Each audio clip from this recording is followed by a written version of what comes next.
Votre équipe n'a pas tenu les délais. Vous leur aviez fixé une deadline par rapport à un projet et vous vous rendrez compte que ils ne l'ont pas respecté. Ça vous agace, vous vous mettez en colère, vous vous dites comme on ne vous respecte pas.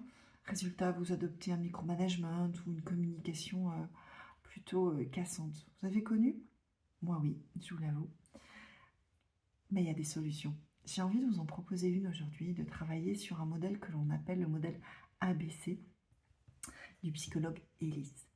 C'est un modèle qui va nous permettre de prendre conscience, en fait, que nous avons tendance à nous éloigner des faits. On n'est pas assez factuel et on va plutôt se focaliser sur notre interprétation. Bien sûr, cette interprétation, elle va être et elle peut être polluée par tout un tas de choses, par nos croyances, par notre expérience, par notre enfance, par notre éducation, enfin, par la société qui nous entoure. Enfin bref, énormément de choses. Du coup, il est important, me semble-t-il, et en tout cas, je peux vous assurer que pour l'avoir appliqué, ça nous permet de prendre ce que l'on appelle une saine prise de recul et pouvoir modifier notre comportement et mieux le vivre, parce que le but du jeu, c'est ça, c'est mieux le vivre. Alors ce modèle, je vais essayer de vous le décrire le moins techniquement possible, mais par contre, en commentaire, posez-moi toutes les questions que vous souhaitez. Si vous voulez plus de développement, c'est avec grand plaisir. Le A, puisque je vous ai dit que c'était le modèle A, B, C. Donc le A, c'est l'événement déclencheur, ok? C'est-à-dire la situation qui arrive, le fait de, il y a des bouchons, je suis en retard, le fait externe qui survient. Donc vous avez compris, j'insiste sur externe parce que c'est bien ça, c'est factuel, un événement, ok? C'est l'élément de départ. Deuxièmement, le B, c'est croyance. Là, commence à avoir ce biais, puisque croyance, ça va être notre interprétation, même nos interprétations, parce qu'on en a plusieurs, nos évaluations, nos attentes, nos pensées par rapport à cet événement. Et ces croyances, ces pensées sont ou rationnelles, ou, on ne va pas se mentir, la plupart du temps, pas rationnelles. C'est bien là notre souci. D'accord? Ce sont les conséquences émotionnelles, mais aussi les conséquences comportementales. C'est-à-dire ce que je ressens et du coup, ce que je vais faire, comment je vais réagir. Si je reprends mon exemple, il y a des bouchons, je suis en retard. Ça, c'est le A. Le B, c'est mon interprétation. Je suis nulle. J'aurais dû mettre Waze pour éviter la circulation de ce matin. C'est les conséquences émotionnelles. Je me sens anxieux. Conséquences comportementales, j'arrive au travail et je pourris mon équipe parce que je commence par leur crier dessus parce que je suis pleine de frustration. Vous voyez? Je suis sûre que ça vous est arrivé. J'espère pas, mais il y a des gens. Autre exemple. On constate, comme je vous l'ai dit en introduction, que votre équipe n'a absolument pas respecté les délais que vous leur aviez donnés et bien sûr ne vous a rien dit avant que vous vous en rendiez compte ou bien avant que ce soit le dernier moment pour le faire. Vous allez penser quoi? Que votre équipe est incompétente. Première possibilité. Deuxième possibilité, vous allez penser qu'ils ne vous respectent pas. Ouh, je vais éternuer, pardon.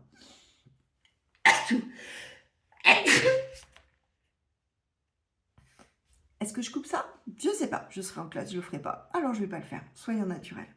J'en ai marre de tous ces montages. Soyons naturels. Ok, je reprends.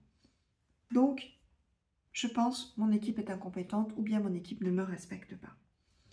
Ce sont évidemment des pensées qui sont irrationnelles. Sur quoi elles sont basées? Elles sont basées sur des pensées que l'on appelle excessives. C'est-à-dire tout ce que je crois que je dois faire. Je dois, je devrais. Par exemple, mon équipe ne me respecte pas, je devrais tout contrôler. Ok, ça c'est ce qu'on appelle un excès. Qu'est-ce qui va se passer? On va ressentir du stress, on va ressentir de la colère, parfois de l'humiliation. Et du coup, on va adopter des comportements qui ne sont pas adaptés. Soit un micromanagement, comme je vous le disais au préalable, parce que je vais me dire, à partir de maintenant, je vais absolument tout contrôler de A jusqu'à Z. Ou alors, je vais avoir une communication très autoritaire, voire autoritariste, c'est-à-dire un peu cassante, un peu humiliante, bref, tout ce qu'il ne faut pas faire. Ok. Par contre, ça c'est fait. Et puis on n'est que des êtres humains, donc on a tous réagi à un moment donné ou à un autre comme ça. C'est ainsi. Ce n'est pas grave en soi, il faut prendre du recul, comprendre les choses pour pouvoir s'améliorer. Et c'est pour pouvoir s'améliorer pour soi-même d'abord. C'est nous qui devons aller mieux dans notre relation à l'autre. Donc, on peut se poser plusieurs questions de manière à booster, à challenger nos croyances totalement irrationnelles. Par exemple, on peut se demander, mais est-ce que je suis vraiment obligée de tout contrôler? Est-ce que c'est ce qu'on attend de moi? Ou bien, est-ce que l'équipe me manque de respect obligatoirement ou est-ce qu'il y a d'autres explications? Et là, on va avoir une autre lecture. Peut-être qu'ils n'avaient pas toutes les consignes, peut-être qu'on a eu des urgences à traiter et que bah, du coup, ils les ont faites passer avant. Peut-être que je n'ai pas été assez claire sur la date de restitution, etc. Est-ce qu'il y a une autre lecture de cet événement? On peut se demander aussi, est-ce que, puisque j'ai peur de déléguer, est-ce que j'ai des preuves fiables, tangibles, que si je délègue, tout va mal se passer, tout va foirer? Est-ce que c'est concret? Est-ce que c'est factuel? Est-ce qu'il y a un passif par rapport à ça? D'accord? Vous voyez, on peut avoir une autre façon de voir les choses. Et si on prend ce recul-là, eh bien, on va mieux vivre les événements, mieux les comprendre et réagir de façon plus adaptée pour nous. Et du coup, avoir un management, bien sûr, plus doux, plus fluide pour moi-même et pour les autres. J'ai listé un certain nombre de questions que l'on peut tous se poser à chaque étape de ce qui nous arrive. Et si vous le souhaitez, vous me le mettez en commentaire ou vous m'envoyez un message. J'ai un document, j'ai créé un document, un template, où vous avez toutes ces questions, vous n'avez plus qu'à y répondre. C'est gratuit, bien entendu. Je peux vous l'envoyer si vous voulez le télécharger, si ça vous intéresse. Donc, sur l'événement, d'accord, le point de départ, l'événement déclencheur, voici les questions que l'on peut se poser, qu'on est à même de se poser pour essayer de s'en détacher, de prendre du recul, de ne plus être la tête dans le guidon. Qu'est-ce que j'ai vu? Qu'est-ce que j'ai entendu? Qu'est-ce que j'ai lu? Mais réellement, factuellement, pas qu'est-ce que j'ai interprété, qu'est-ce que j'ai lu? Ok? Le poids des mots, par exemple, le sens des mots, est souvent très très très important à étudier parce qu'effectivement, on va interpréter. Ok?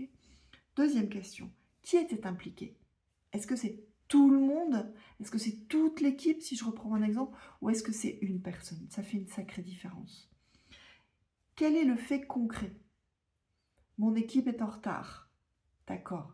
Ça veut dire ils sont en retard et c'est pas rattrapable, ils sont en retard et on doit rendre le projet demain, ou ils sont en retard par rapport à une date que je m'étais fixée, mais j'avais mis déjà un tampon, une fourchette de temps entre les deux événements. C'est pas la même chose, c'est pas la même lecture encore une fois. Je peux aussi me dire, est-ce que cet événement-là, est-ce que ce fait est ponctuel ou est-ce qu'il est récurrent? Est-ce que mon équipe est en retard cette fois-ci ou est-ce qu'elle est tout le temps en retard? Et on va tous avoir tendance à être excessif. Tout le monde nous en veut, personne ne nous respecte et c'est tout le temps comme ça. Quand on réfléchit, c'est pas vrai. D'accord? Question à se poser sur la deuxième partie, le B, je vous rappelle, les croyances et les interprétations. Qu'est-ce que je me suis dit? Soyons honnêtes, même les horreurs. Et j'aime bien écrire, moi, dans ces cas-là, parce que ça permet de poser les choses, donc de les sortir de soi-même et de ne plus être perturbé par ça. Mais ça permet aussi de pouvoir les relire. Et c'est intéressant quand le côté émotionnel est passé. Je vais vérifier si mon micro marche. Le côté émotionnel est passé, ça nous permet d'avoir encore plus de recul là-dessus. Donc, sur la partie croyance, voici les questions que on peut se poser. Qu'est-ce que je me suis dit? Quels sont les mots que j'ai entendus dans ma tête? Qu'est-ce que ça signifie pour moi? Est-ce que j'ai utilisé des expressions comme il ou elle aurait dû, il n'y a qu'à faucon, je dois, c'est inadmissible, c'est inacceptable, il se moque de moi, etc. Vous avez compris, je pense. Question suivante. Est-ce que c'est une pensée rationnelle que j'ai eue ou est-ce que c'est une interprétation de ma part? Soyez honnête avec vous-même. Les questions à se poser sur la troisième catégorie, le C, je vous rappelle que ce sont les conséquences émotionnelles et les conséquences comportementales. Qu'est-ce que j'ai de suite ressenti? Est-ce que j'ai été en colère? Est-ce que j'ai senti du stress? Est-ce que j'ai été oppressée? Est-ce que j'ai été frustrée? Bref, quelle est l'émotion qui m'a traversée immédiatement comme ça? Ok. Qu'est-ce que j'ai fait ou qu'est-ce que j'ai dit? J'ai crié, j'ai pleuré, je me suis repliée, j'ai évité la personne, etc. Troisième et dernière question de cette catégorie que je vous propose. Est-ce que ma réaction a été utile? C'est-à-dire, est-ce qu'elle m'a apporté quelque chose? Est-ce qu'elle a été constructive? Et surtout, est-ce qu'elle a été proportionnée? Sans jugement. Alors, j'interprète, je juge pas. Je ne m'auto-flagelle pas. Je me dis pas encore une fois, je suis nulle, je suis super nulle. Non, j'observe, je prends du recul pour regarder comment je fonctionne. Et du coup, ensuite, tout l'intérêt de ce modèle et de cet exercice que je vous propose, c'est de remettre en question nos croyances.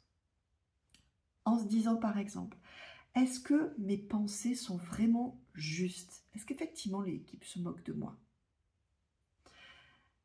Est-ce que c'est vérifié par des faits, ce que je pense?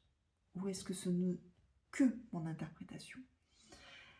Est-ce qu'il y a une autre explication possible? Est-ce qu'il y a une autre lecture possible? Et là, vous essayez de réfléchir à un scénario A, un scénario B, si ce n'était pas vous, pour pouvoir se dire, tiens, en fait, moi j'ai vu qu'une seule voie, qu'un seul chemin, mais il y en a plein. Quels pourraient être les autres?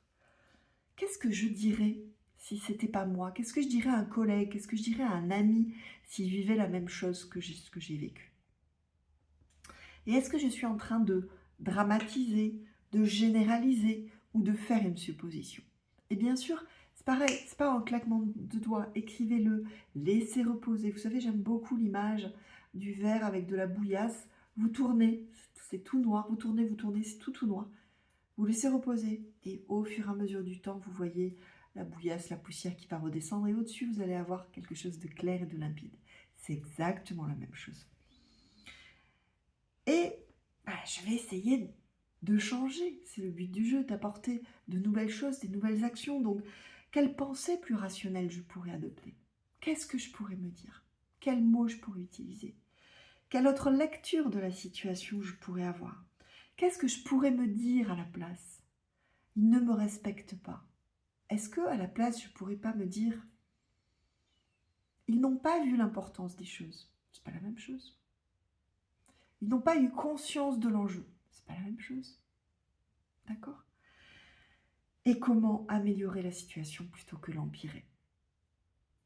Voilà, je vous propose d'essayer ce genre de prise de recul qui prend un peu de temps, qui fait infiniment du bien, vous allez voir. Et vous pouvez retrouver toute la transcription de la vidéo, bien sûr sur YouTube, de manière à pouvoir peut-être relire, écrire, revenir en arrière. Et je vous rappelle, je vous envoie gratuitement et sans démarchage commercial derrière, juste par bienveillance, par partage pur et dur, la liste des questions sous un formulaire que vous pouvez utiliser pour vous-même ou pour d'autres si vous le voulez. N'hésitez pas. Et si vous en avez la gentillesse, n'hésitez pas à vous abonner à cette chaîne, à liker, à partager. Ça me permettra d'avoir plus d'abonnés et continuer ce travail parce que j'aimerais tellement partager avec vous tout ce que j'ai pu apprendre au cours de ma carrière, qui n'est pas finie, mais qui est déjà bien longue, plus de 30 ans. N'hésitez pas. Merci de votre écoute.